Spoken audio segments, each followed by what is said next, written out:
Hey, so this video is going to be kind of piggybacking off the first one. The topic really is going to be what I think the big one is going to be, like the big catastrophic event that brings down world stability, pretty much. What it is exactly, the big one that I'm prepping for. It's going to take a while to explain it, but if you got about 10-15 minutes, go ahead and just stick by, grab yourself a drink, maybe a snack. At least you'll get to hear some interesting stuff, opinion here. So the big one that I think is going to happen, it's based off of mostly the Christian worldview, because I'm a Christian. So I look at biblical prophecy, and I see things that have already happened according to scriptures, and so I think that what has been foretold is going to happen. So and I also see some of that stuff unraveling right now, and actually being some of those prophecies actually starting to be fulfilled, and not just starting, but have been fulfilled and everything. So it's an indicator that it's the other things that are foretold are probably going to happen. At least that's the way I see it. So let me explain to you what I think is going to happen in our lifetime, at least. Probably within the next 10 years, at least. There's no telling exactly when it's going to happen. At least that's what Jesus said. But he gave us indicators of when it is starting to happen. So when you see these signs, it's happening. And a lot of those signs have to do with Israel and their enemies. And one of the indicators that he gave us was that Israel would be surrounded, and all of Israel's enemies would basically be mobilized against them. So that's starting to happen. First, in order for that to actually happen, there had to be a nation of Israel first. So if you're not aware of the history, after World War II, Israel became a nation again. This is less than 75 years ago. So it's been relatively short that Israel has been a nation again. So that's the first thing. They've been established. And the second thing is that their enemies are going to surround them, and they're going to try to attack them. And that's what's happening. So right now you've got the United States, Israel, and Saudi Arabia, who pretty much are allied together. And the main reason why we are helping them out, Israel and Saudi Arabia, is for oil. It's for economic reasons. So one of the other indicators that the apocalypse or doomsday, whatever you want to call it, is that there's going to be economic conflicts, wars, rumors of wars, things like that. But those things, according to Jesus, they're not going to happen until the gospel is preached to every ethnic group, every tongue, every tribe on earth. And if you follow that, if you follow evangelical missionaries and things like that, then you would know that they're about, last time I checked, they're about 2,000 languages away from completing that mission. And 2,000 languages is not a lot, at least not relative to the total amount of languages on the earth. So they have this push. You can look it up online on Wycliffe's website, Wycliffe Bible Translators. It's called, I think it's called the Push to 2025, or the Mission 2025, something like that. But by 2025, they want to have a book of the Bible in every language on earth. and they're very close. They're very close to doing it. They've got translators in just about every tribe on the earth right now, and they are working very hard to get that done.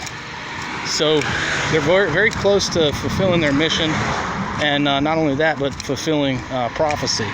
So that tells you that by 2025, if they fulfill their mission, then you know what Jesus said is most likely going to happen within that time frame. So you've only got about 7 more years until 2025, and that's their goal, is 2025. So that's one thing. But we know that another sign, at least, or one of the things that will happen in the end times, is that there's going to be a world economic crisis. And that guy was speeding.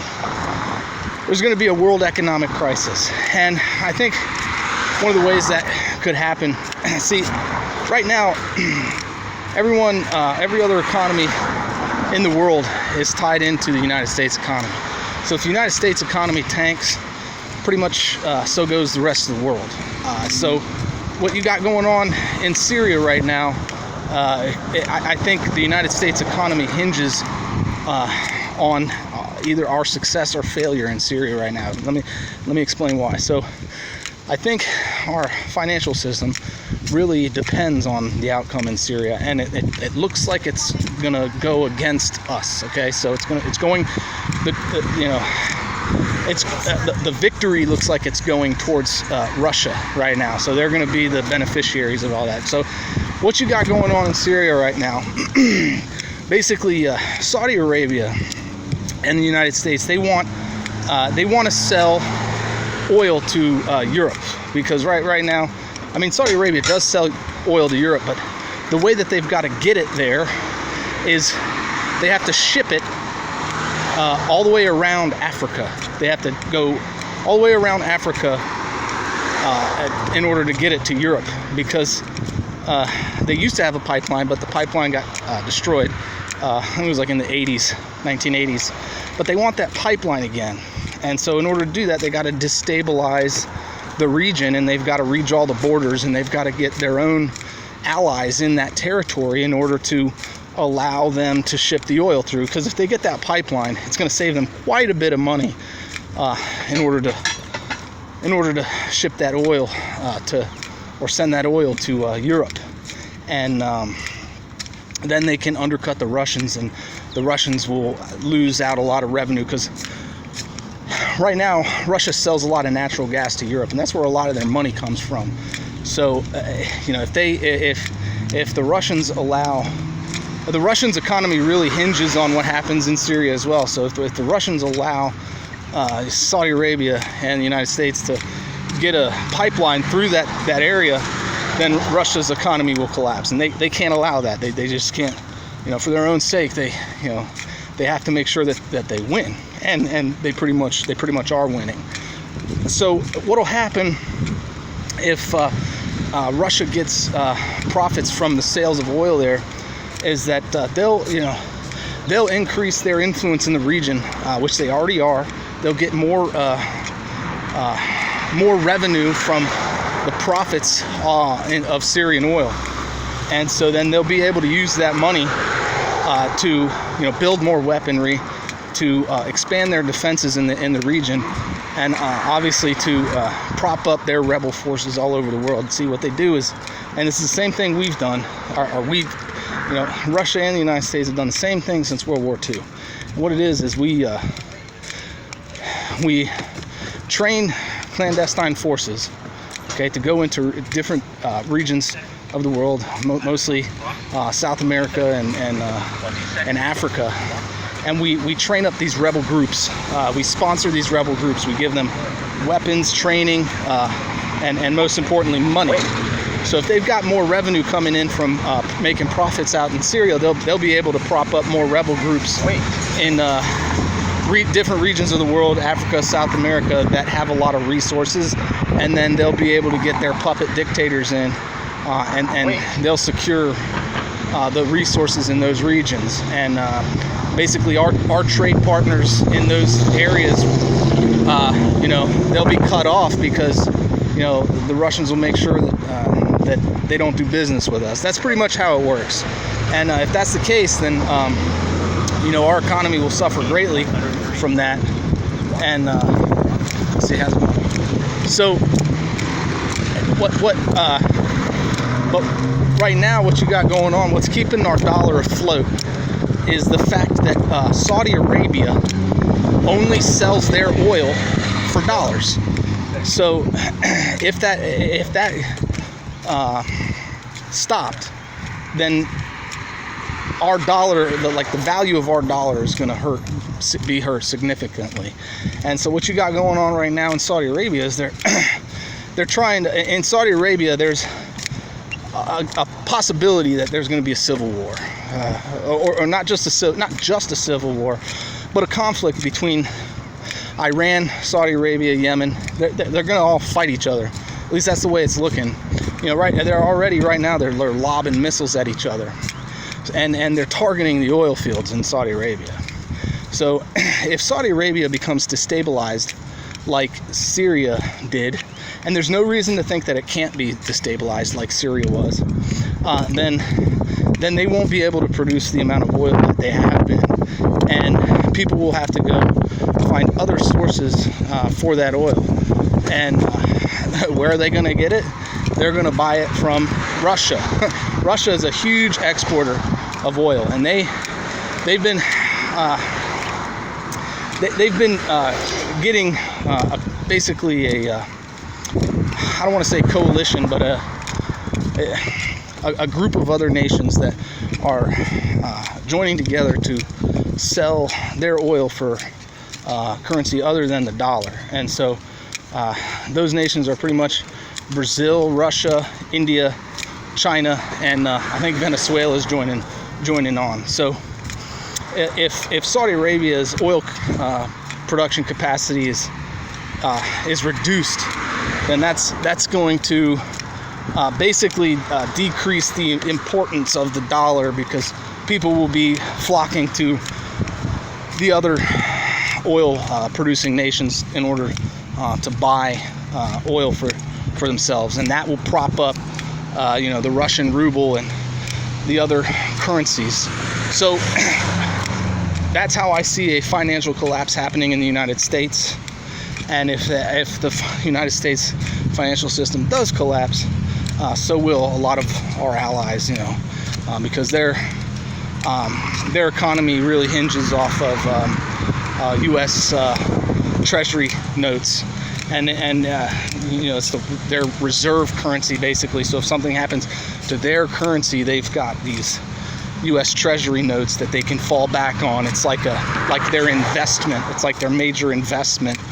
And if those Treasury bonds become worthless, then it's like, their savings account just kind of was just vanished, So it'd be a huge deal all across the world, and that's the way I see it. So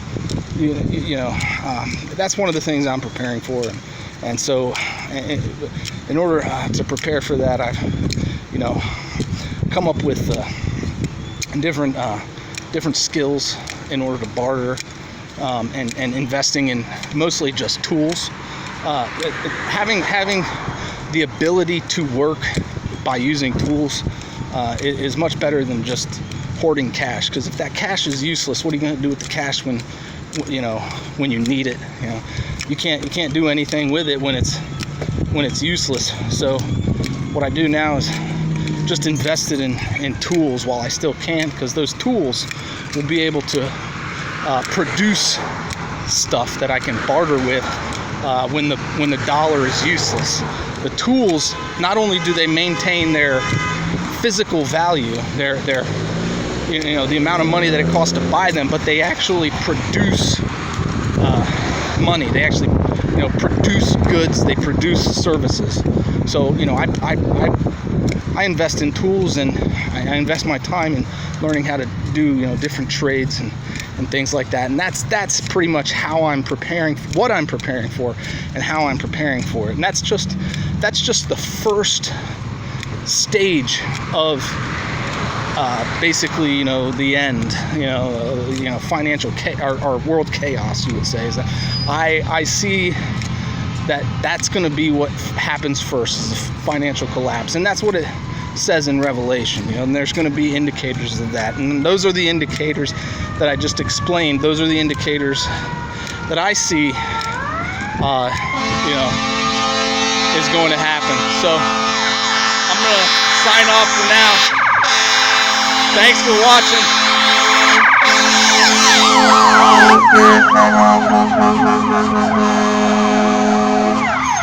It was a little too loud for my son. I had to plug his ears, but thanks for watching. Thanks for listening.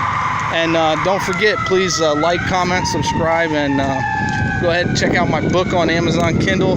If you want to support my channel, you can send me a PayPal donation. Just send it to mypackets@yahoo.com. Go ahead and look at my book on Amazon. It's called Immediate Combat Fortifications. Thanks for watching.